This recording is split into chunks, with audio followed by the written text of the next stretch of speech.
Allah aytar ekan, ey Azroil, bor falonchini farzandini jonini olgin. Kelarkan, o'ynab, kulib, endigina mana go'zal, mana shu yigitlarga o'xshagan chiroyli bo'lib yuribdi-da endi. Azroil alayhisalom kelar ekanlar, jonini olmoqchi bo'lar ekanlar. Jonini olindi. Alloh taolo bilib turibdi hammasini. Bandam nima deyapti? Ya Robbi, senga hamd aytyapti. Bandam menga hamd aytyapti.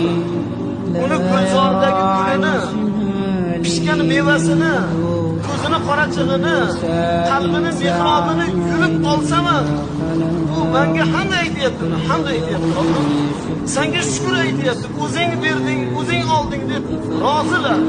Biz qazoyi qadarga rozimiz ey Alloh deyapti. Alloh aytadi, guvoh bo'linglar.